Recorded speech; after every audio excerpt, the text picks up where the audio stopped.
Oke, halo semuanya.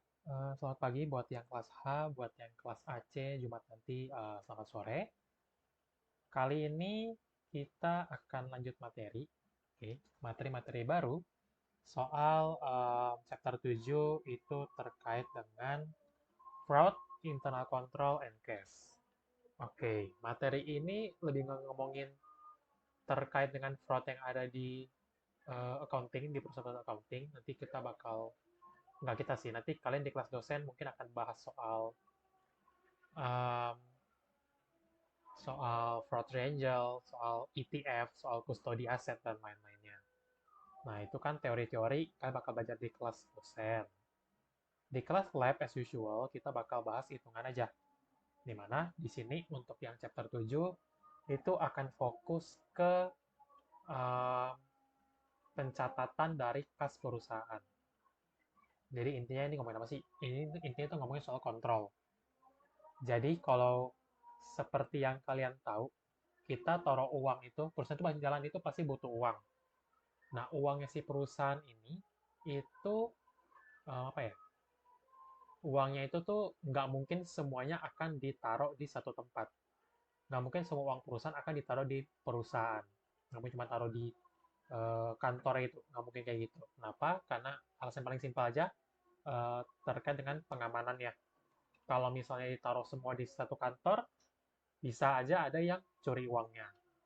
Kalau nggak ada yang curi, mungkin bisa aja gedungnya kebakaran, duitnya hilang semua kalau dia taruh di taruh di satu tempat doang, di perusahaan doang itu. Jadi dia cash on hand itu namanya yang dipegang di kantor itu semua kas itu dalam bentuk cash on hand itu nggak bisa kalau buat perusahaan karena tentunya itu pasti berisiko gitu. Nah, oleh karena itu si perusahaan memanfaatkan satu lembaga yang namanya bank, di mana kita tahu bank itu adalah penghimpun dana masyarakat. Dalam hal ini dia penghimpun dana dari si perusahaan. Nah, si perusahaan itu meletakkan atau menyimpan uangnya itu di bank. Bisa banyak bank, bisa juga cuma satu bank, tergantung si perusahaannya. Oke? Nah, karena sekarang kas kita ada di bank, maka logically si bank akan mencatat kas kita. Oke, berarti akan dicatat sebagai utang sama si banknya karena kan kita nitipin uang ke mereka. Mereka dititipin uang, otomatis uang kita itu, deposit kita itu akan jadi hutang buat si bank. Sedangkan buat kita, kas kita berarti kas kita akan catat di sisi debit, sedangkan si bank akan catat di sisi kredit. Oke? Okay? Poinnya bukan debit kreditnya, tapi poinnya adalah ada dua pencatatan terkait dengan satu hal yang sama, yaitu terkait dengan kas perusahaan. Jadi si perusahaan taruh uang di bank, bank akan catat, ya akan ada pembukuannya. Si perusahaan juga nilai kasnya itu pasti ada pembukuannya juga, pasti dia akan catat kira-kira nilai kasnya itu seberapa. Oke? Okay? Jadi ada dua pencatatan yang digunakan untuk satu hal yang sama sebenarnya, yaitu kas perusahaan. Karena ada dua pencatatan, di mana dua pencatatan ini saling terpisah, jadi perusahaan berarti catat punya perusahaan, bank catat punya bank, tentunya pasti ada perbedaan. Jadi sama-sama kas perusahaan dicatat, sama-sama ngomongin uangnya si perusahaan A misalnya, tapi bisa aja antara catatannya si perusahaan A sama catatan si bank ini bisa beda. Oke, jadi misalnya si perusahaan catat 10.000, tapi bank catat 12.000, ada beda 2.000. Nah, beda ini bisa dikarenakan gara-gara apa, itu bisa banyak hal. Tapi basically bisa kita bagikan jadi dua.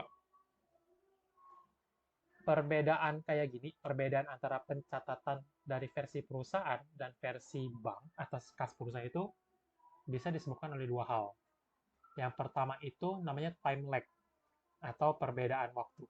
Karena catatnya itu ada dua pihak, pasti nggak mungkin catat nambah sama kurangnya itu bersamaan. Oke, apalagi kalau mereka itu masih belum pakai sistem yang integrated gitu. Jadi bisa aja beda. Sedangkan yang kedua itu adalah error.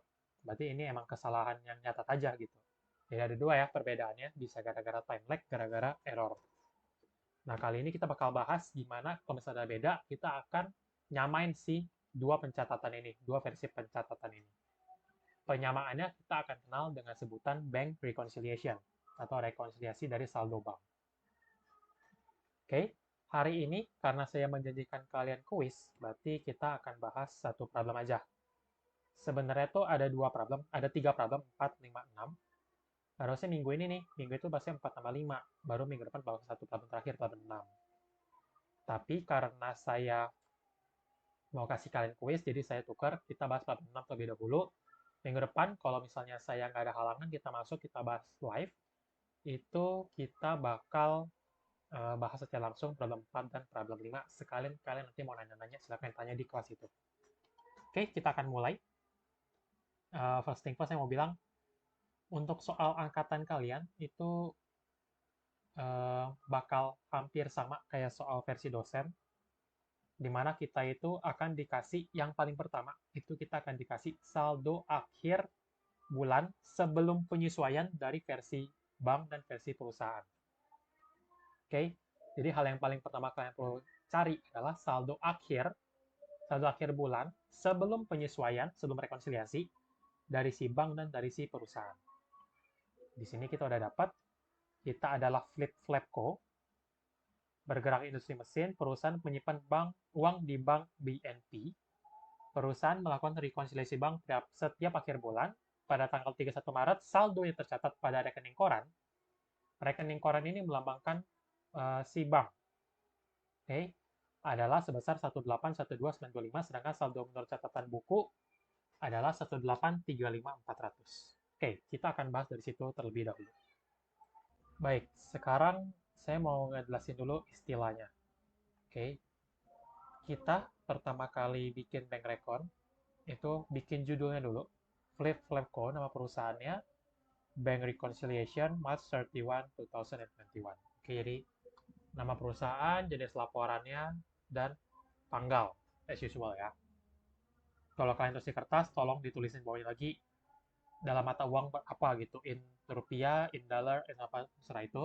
Di sini berarti in yen atau in yuan, ya kalian tulis ya nanti. Apalagi kalau misalnya nanti kalian udah kuliah online, kuliah offline, itu mata uang tolong ditulisin. Oke, okay?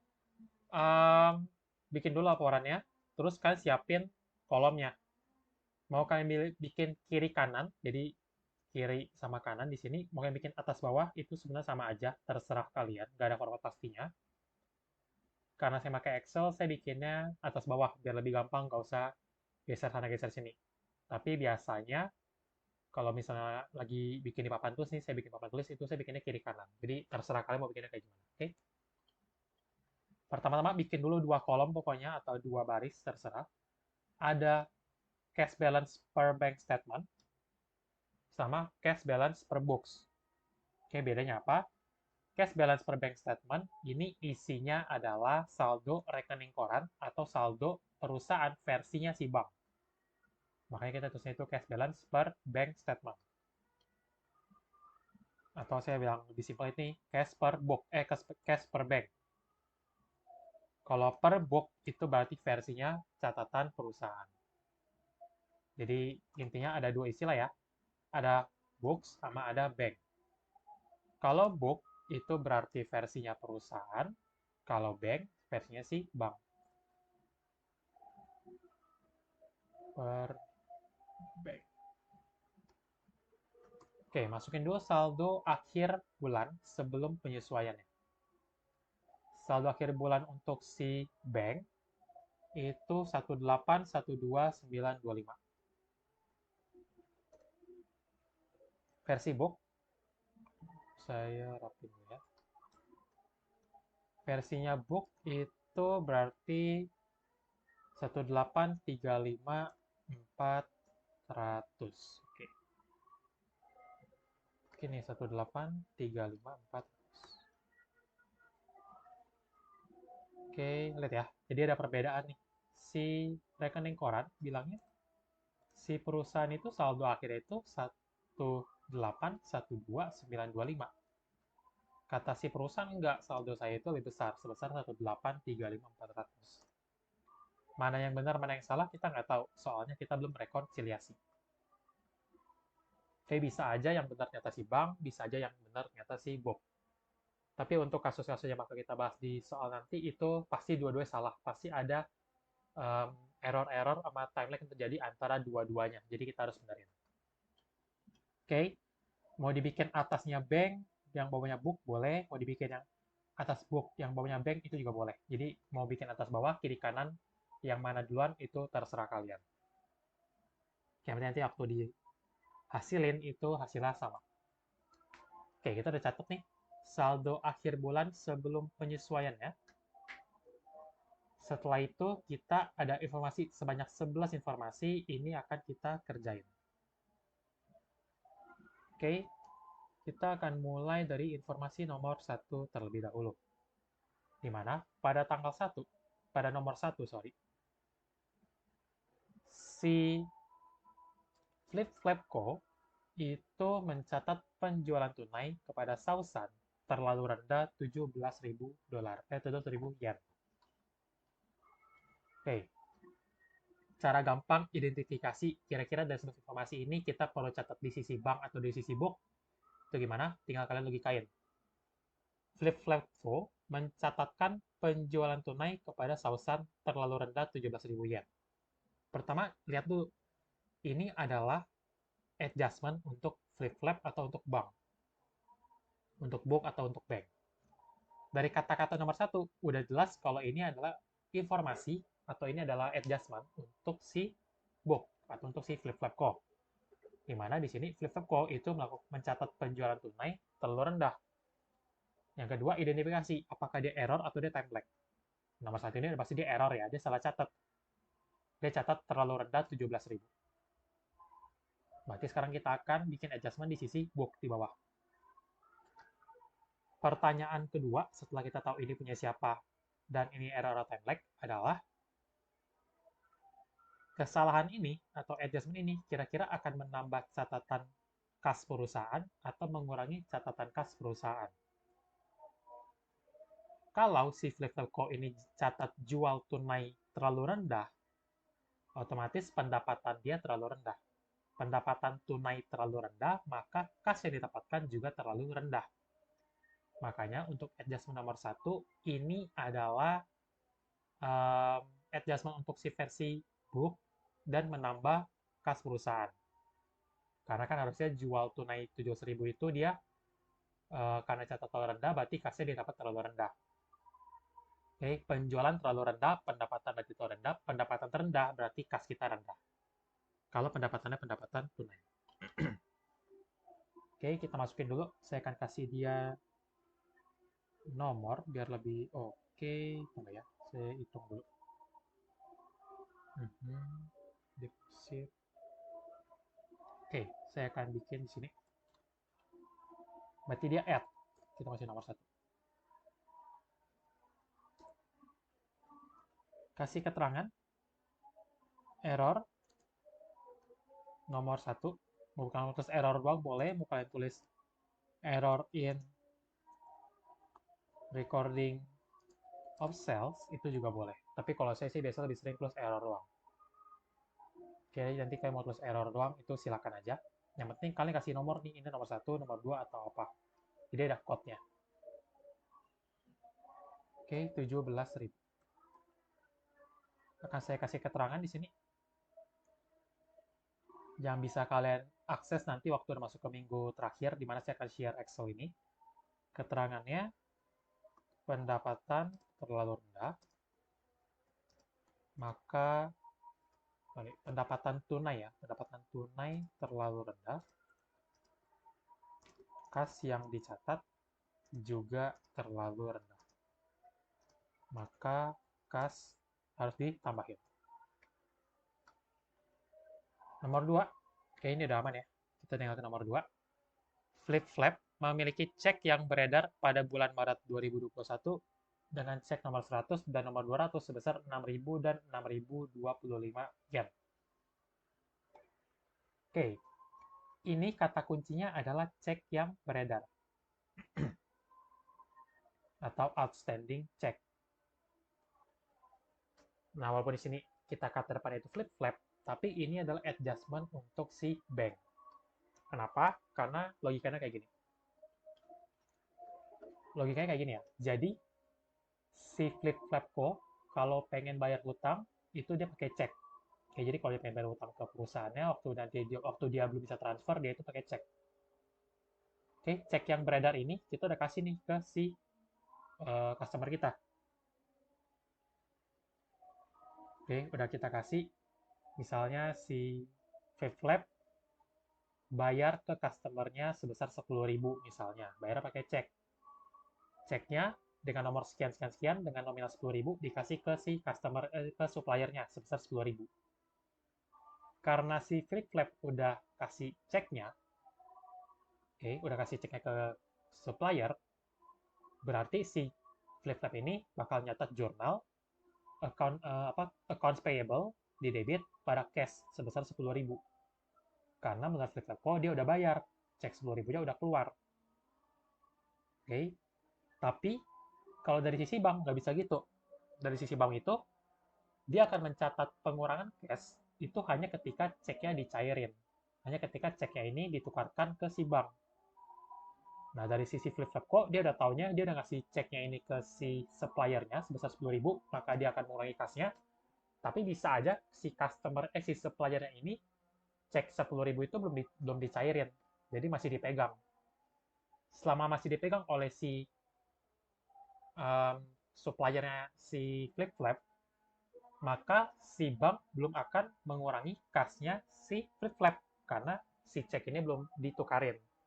Berarti dari sisi si perusahaan udah mengurangi, dari sisi si dari sisi si bank itu belum mengurangi kas perusahaan sebesar 10.000 itu. Sehingga kita perlu bikin adjustment, di mana yang perlu bikin adjustment adalah dari sisi bank. Mungkin kalian bakal bertanya, kenapa yang bikin adjustment sisi bank, padahal sekarang kan kasnya perusahaan itu belum berkurang 10.000 karena si supplier ini belum ngenukarin. Kenapa bukan si Flip yang bikin adjustment buat tambahin kasnya balik? Karena kalau di akuntansi itu ada satu term yang namanya itu apa ya? Substance over form. Kebenaran mewakili bentuk. Itu deh. Sebenarnya saya coba cari Google dulu, benar nggak kata-kata saya? Substance over form. Benar ya. Itu substance over form atau kalau versi bahasa Indonesia adalah kebenaran mengungguli bentuk. Maksudnya apa sih substance over form ini? Substance over form itu maksudnya tuh dibandingkan ini tuh kayak gini. Misalnya A jual tanah ke B.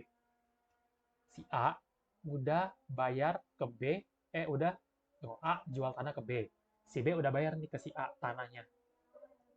Jadi sekarang secara logika harusnya tanah ini punyanya si B. Tapi secara hukum si tanah ini masih punya A karena surat-surat itu belum diurus. Tapi kalau dilihat dari sisi akuntansi, sekarang si tanahnya itu udah milik si B karena B udah bayar, sekarang kontrol tanahnya ada di sisi B bukan di sisi A.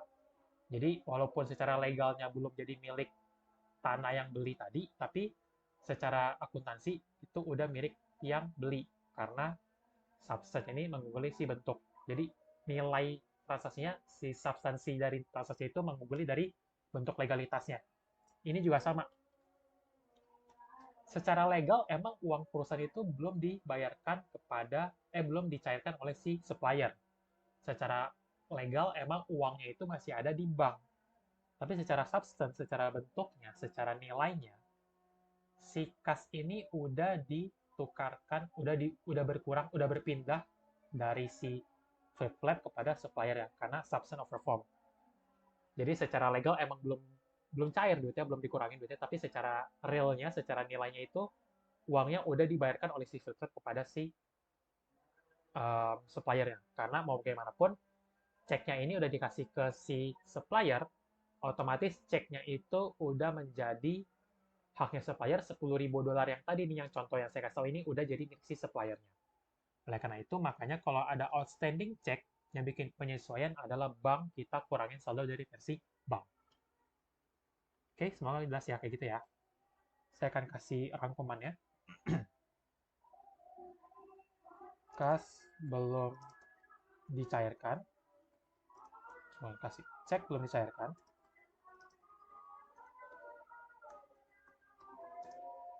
Tapi secara bentuk, secara nilai sudah jadi milik si supplier. Sehingga kas bank kita kas versi bank kita kurangi. Oke, itu namanya outstanding check. Kedua, outstanding check. Ini nomor satu. Oke, kita benerin dulu. Dia jadi benar. Satu. Sebentar, kita oke. Nice. Jadi untuk nomor 2, outstanding check, tinggal kita totalin. Ceknya itu ada 2. Nomor 100 sama nomor 200. Pengen kalian totalin, boleh. Pengen kalian pisah juga boleh. Saya bikin pisah ya.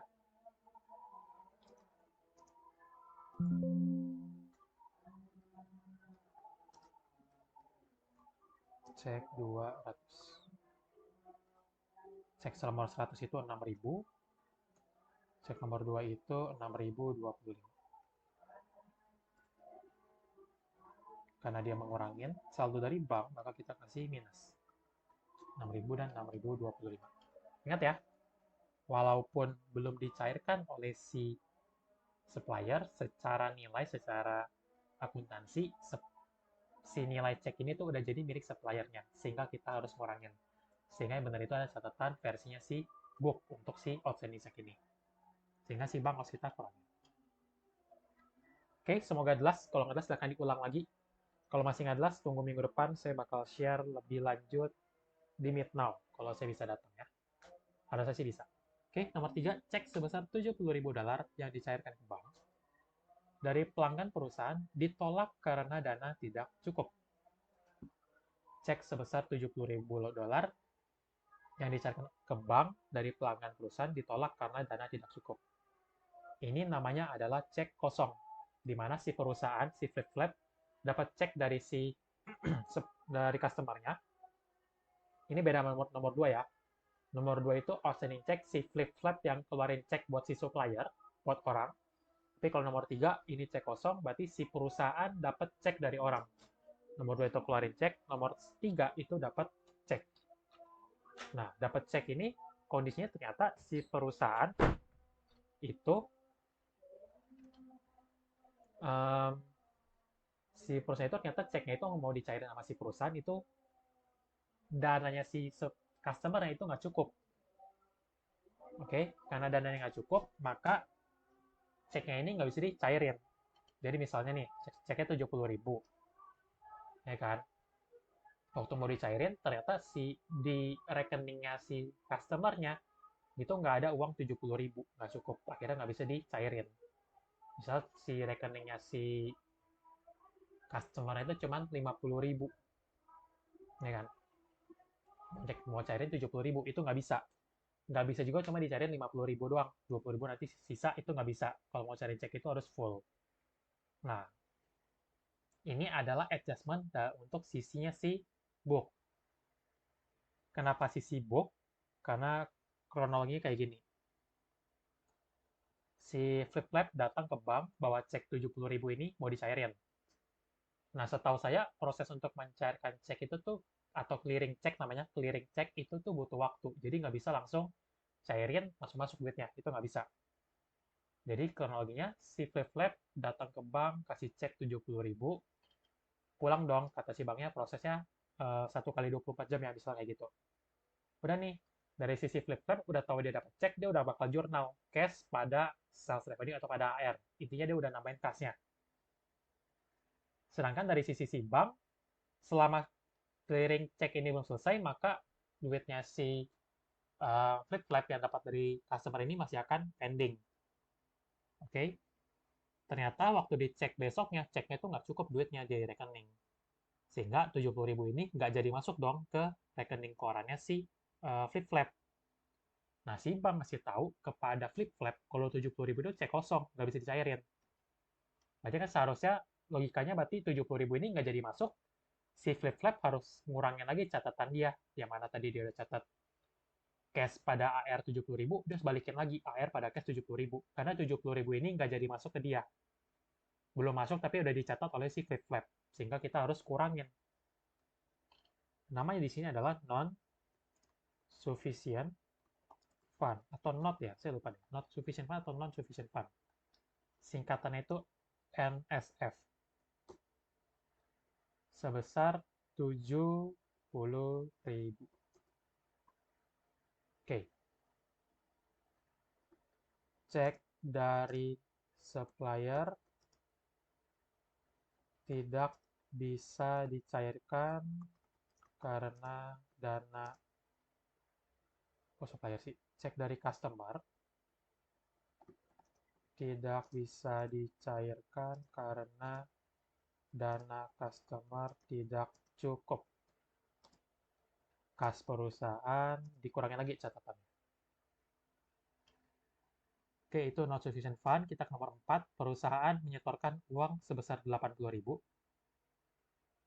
di mana Bank BNP sudah melakukan tutup buku. Oke, tunggu. Kita nomor 3, saya recap sekali lagi. Ingat, cek kosong itu berarti si perusahaan dapat cek dari orang. Tapi kalau outstanding cek berarti si perusahaan mengeluarkan cek untuk orang lain.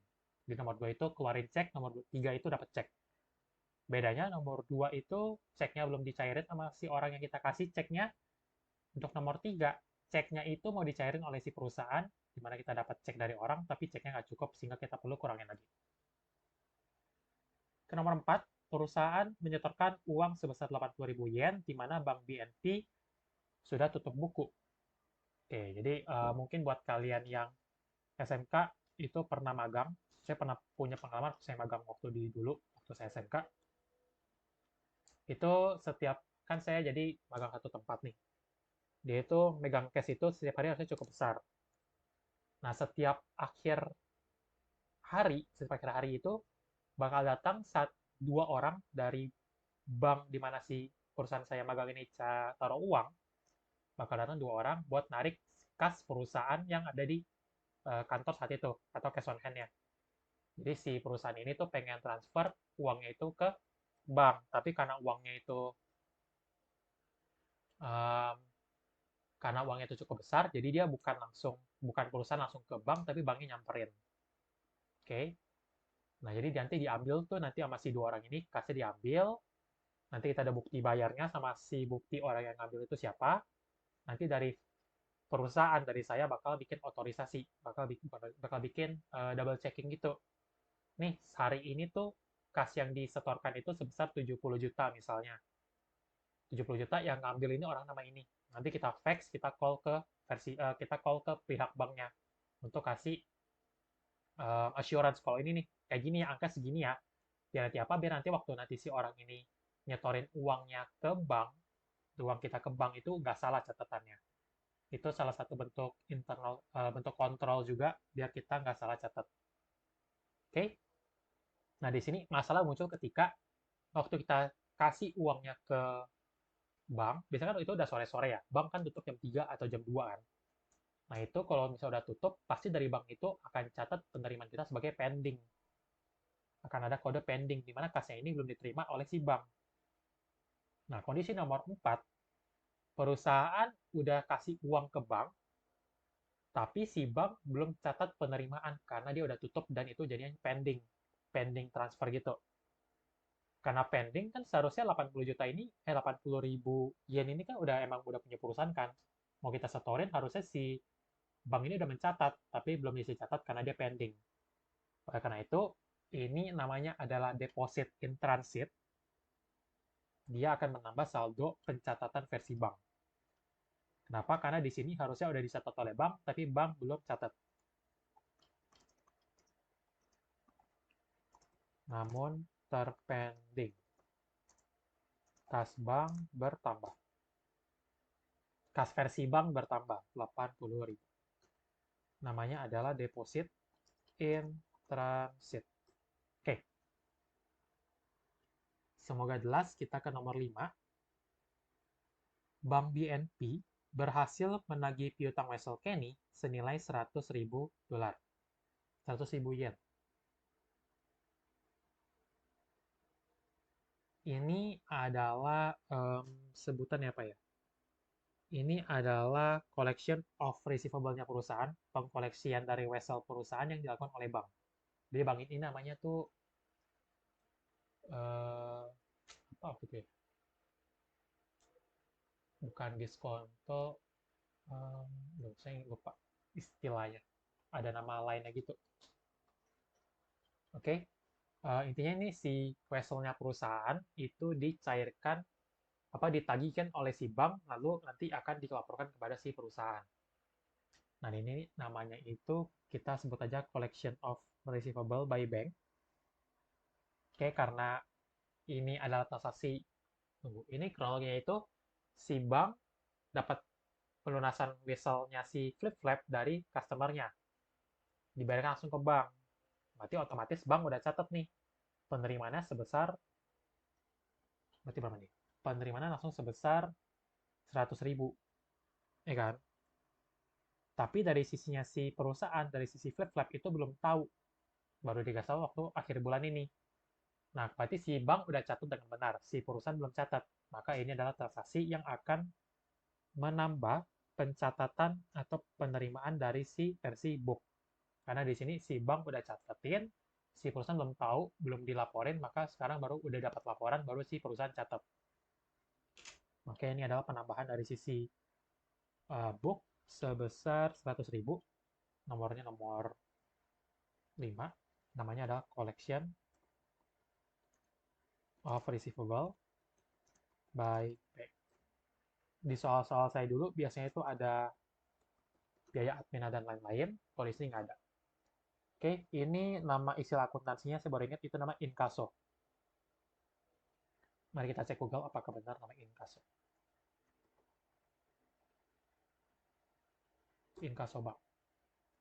Inkaso adalah satu jenis pelayanan yang ditawarkan oleh bank kepada nasabah untuk melakukan penagihan sejumlah uang kepada suatu pihak. Oke, benar ya saya ya. Namanya inkaso bank, di mana si bank akan nagihin atau akan dapat penerimaan dari si customer-nya si flip-flap. Nanti ditagih nama bank, baru dilaporin kepada flip-flap. Harusnya ada biaya lainnya, kayak biaya administrasi dan lain-lain. Oke, tapi nggak usah dipikirin, berarti kita cuma catat 100.000 aja. Kita ke nomor 6. Bank BNP salah mengkredit rekening flip-flap sebesar 20,5 yang harusnya adalah milik flop-flop. Oke, ini adalah error yang dilakukan oleh bank ya. Jelas ya, ini error yang lakuin si bank. Kalau nomor 4, nomor 2, nomor 5, nomor 3 itu adalah time lag. Oke, dia time lag karena informasinya itu sebenarnya udah benar tapi beda waktu aja. Sehingga emang pasti bakal terjadi. Tapi kalau yang ini error, berarti emang perlu kita adjust di sini. Errornya berarti errornya bank. Oke, kata-kata di sini adalah Bank BNP salah kredit. Kalau kalian ingat kata kredit itu, mungkin kan kalian enggaknya itu berkurang. Tapi enggak ya. Kalau di versinya bank, mengkredit itu berarti menambahkan saldo dari rekening. Mendebit itu mengurangi saldo dari rekening. Ya, jadi kebalikannya kalau di versi bank itu, kredit itu berarti saldo kita nambah, debit itu saldo kita berkurang. Ya, karena berarti kan kalau misalnya kalian sering belajar segala macam kan, kalau ada dengar kata-kata habis auto debit, itu berarti kan auto mengurangi, ya kan? Auto debit itu kan berarti kas kita langsung otomatis terpotong. Nah, ini juga sama. Kalau mengkredit berarti uang kita bertambah, mendebit uang kita berkurang. Nomor 6, salah kredit. Berarti si flip-flap, berarti si BNP ini mencatatkan kas kita bertambah. Harusnya kas kita nggak bertambah. Berarti kalau kas kita bertambah, salah dicatat, kita harus kurangin lagi. Ini wesel dita oleh bank. Nomor 6, kita salah kredit, berarti ini adalah error dari si bank. Error in crediting amount. Oke, 20.500. Karena 20.500 ini harusnya bukan punyanya si flip-flap. Tapi malah ditambahin ke flip-flap oleh si bank. Sehingga kita kurangin lagi. Nomor 7, flip-flap menerima pelunasan hutang dari pelanggan yang ditransfer melalui bank sebesar 10.000 dari Tuan Dodo. Ini juga in kaso. Bukan. Flip-flap menerima pelunasan hutang dari pelanggan yang ditransfer melalui bank sebesar 10.000 dari Tuan Dodo, tapi si bank mencatatnya 1.000. Berarti ini error lagi ya. Jadi si Dodo ini transfer nih ke bank BNP punyanya si Flip Flap 10.000, si bank catatnya 1.000. Ini salah. Ini adalah error dari sisi bank. Errornya itu berarti kita dicatat terlalu kecil. Berarti ini adalah error in recording transfer nomor 7. Harusnya terima 10.000 baru dicatat 1.000. Berarti kekecilan kan dicatatnya. Kas kita harus ditambahin lagi sebesar 10.000 kurang 1.000. 9.000. Lanjut ke nomor 8. Setiap akhir bulan, bank akan memberikan memo kredit terkait dengan jasa giro dan memo debit untuk biaya administrasi. Oke, memo kredit itu berarti um, kas kita bertambah dari sisi bank. Memo debit itu berarti kita ada pengurangan dari sisi bank. Jadi kita dikurangin itu. Berarti kan ini biaya admin, kita dikurangin biaya admin sebesar 20.000. Sedangkan untuk yang jasa giro berarti kita akan dapat berarti untuk biaya admin itu 8.000, jasa gironya atau bunga banknya itu sebesar 20.000. Pendapatan bunga bank 20.000. Oke, ini adalah pencatatan yang harus dilakukan oleh si book. Kenapa book? Karena dari sisinya si bank itu udah catat. Dia ada nambahin kas kita 20.000, ngurangin dengan admin 8.000, dia udah catat pasti. Tapi si perusahaan kan baru dikasih tahu sekarang, berarti dia baru catat sekarang. Kita catat nomor 8. Berarti nomor 8 ini kita kasih catatan. Kalau buat yang add, berarti ini interest revenue. Yang berkurang adalah bank service charge atau biaya administrasi bank. Biasa ya, biaya admin kalian 15.000, goceng, itu biaya admin.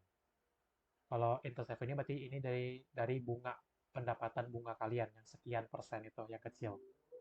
Oke, karena nggak mungkin kalian nyimpan uang di bank, biaya admin kalian itu um, lebih besar daripada bunganya. Lebih kecil daripada bunganya. Misalnya emang kalian taruh uangnya udah banyak banget ya. Yang mana itu harusnya kalau kalian punya uang banyak, kalian bukan cuma taruh di bank, punya tabung, tapi kalian depositoin. Jadi returnnya bakal lebih besar.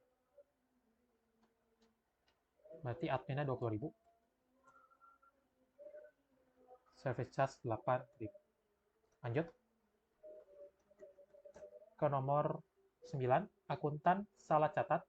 Oke, akuntan perusahaan mencatat pelunasan utang 45.000 sebagai penerimaan piutang. Ini error. Errornya ada di minus. Oke. Error in recording payment. Ikutin payment.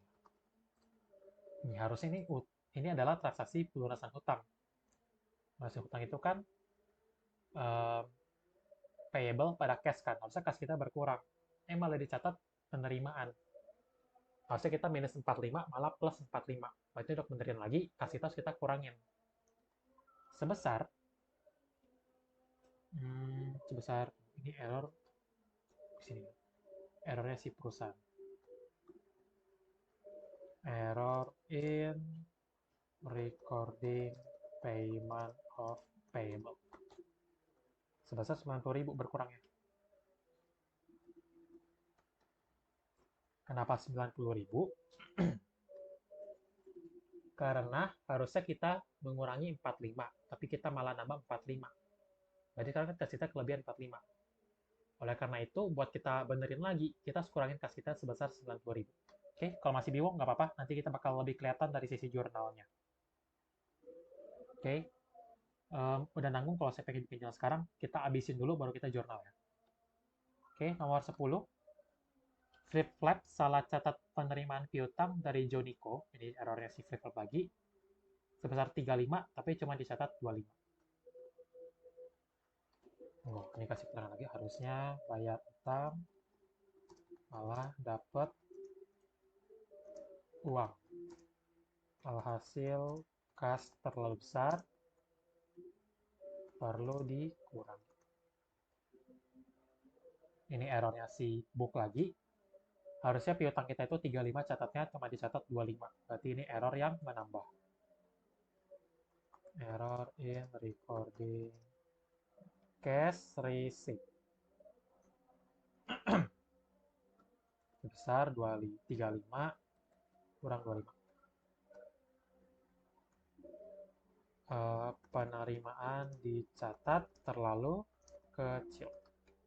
Yang sisa ini error-error mah gampang sih, logika nggak usah terlalu ribet. Yang emang perlu dicatat itu sama perlu direkenin buat kalian itu adalah yang um, outstanding check, deposit in transit, not sufficient fund, sama collection of receivable by bank. Yang time lag itu yang perlu kalian cermatin. Kalau error ya berarti tinggal catat aja siapa yang salah, itu yang perlu benerin. 11. Bank debit saldo perusahaan terlalu rendah. Berarti bank mengurangi saldo perusahaan terlalu rendah sebesar 55.000. Kalau kita lunasin utang itu kan berkurang, tapi catatnya terlalu rendah nih orang lunasinnya. Sehingga errornya dari sisi bank, error in debiting amount. Ini keterangan yang di sini, ini bebas ya. Yang penting secara selagi masih masuk akal, nggak apa-apa kalian bisa saja. Oke. Oke, kita catat bayar utang terlalu rendah, maka kita perlu bayar lagi.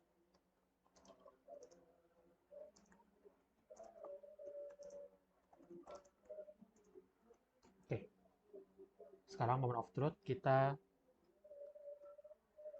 cek apakah setelah kita masukin semua transaksinya, dia udah balance, udah sama antara book sama bank. Ini moment of truth-nya, kita cari dulu.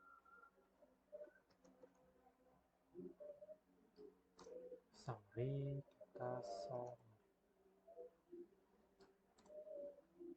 Baru di sini, kita samarin lagi. Cash per bank-nya, 1814. Cash per book-nya, ada kesalahan.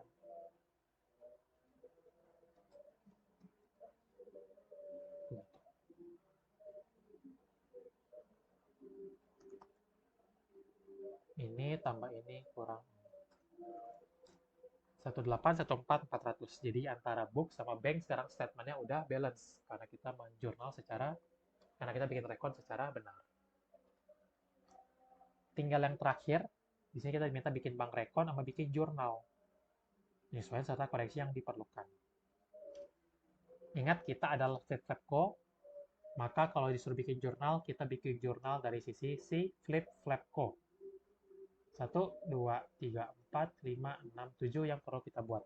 Atau 6 sini sih, karena nomor 8-nya ada 2. Kita gabungkan nomor 8-nya.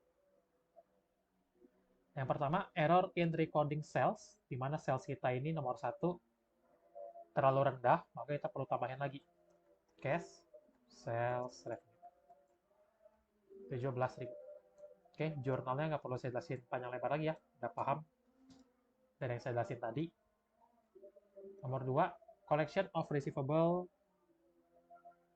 Nomor 2 berarti yang ini. Collection of receivable by bank. Berarti nomor 5, kita balas di piutang. Cash, notes, receivable.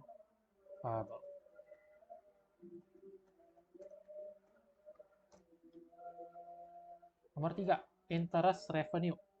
Berarti catatnya nomor 8 nih. Kita ada interest revenue, ada bank service charge. Jurnalnya, debit bank service charge, ini kayak beban.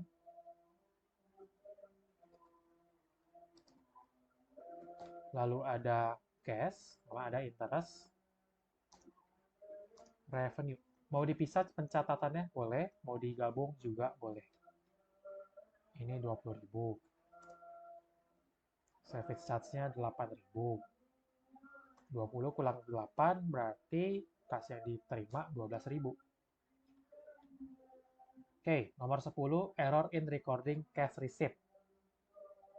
Harusnya catatnya itu 35, cuma dicatat 25. Kita perlu tambahin lagi cash.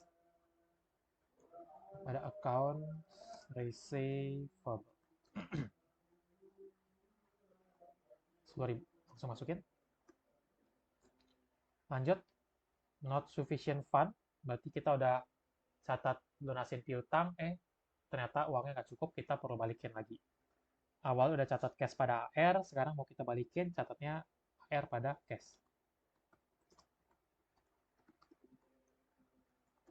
Oke, ini jurnal simple sih. Kalau kalian udah paham, kalian perlu ngapain di rekonnya. Jurnal tinggal kalian samain aja. Yang terakhir, ini jurnal koleksinya ya. Error in recording payment of payable. Kita harusnya bayarnya utang, malah kita catat piutang. Berarti kalau saya bikin langkah 1, 2, 3 kayak dulu, satunya itu yang salah, dia catatnya kayak gini. Cash pada AR. Yang benarnya itu adalah harusnya AP pada cash. Berarti tinggal kita koreksi, accounts payable harus berkurang, accounts receivable kita tambahin lagi, receivable. Kreditnya adalah cash. 90.000. Accounts payable-nya 45.000. Ini juga 45.000. Selesai. Oke, ini adalah bank rekonnya. Silakan dipahamin, silakan bertanya jika bingung. Saya saranin kalian kumpulin dulu pertanyaan biar nanti di hari terakhir itu kita lebih lancar ngerjainnya, bisa lebih ada tanya jawab juga. Oke, dan sekalian saya akan ambil poin lagi buat di minggu terakhir nanti. Kita bakal bahas problem 4 dan problem 5. Silahkan dibaca-baca dulu. Oke, kalau begitu untuk materi minggu ini sudah selesai. Silahkan dikerjakan kuisnya. Kuis kalian inventory, cukup kerjain salah satu metode yang saya minta. Jangan lupa kumpulin catatan ya. Mungkin yang ini saya akan minta kalian catat, nanti lihat aja. Saya bakal share um, assignment atau enggak. Oke, thank you semuanya udah sempetin nonton. Semoga materi ini ngebantu kalian. Kita ketemu lagi minggu depan dengan materi yang masih sama. Oke, tunggu. Nomor 5, piutang biasa.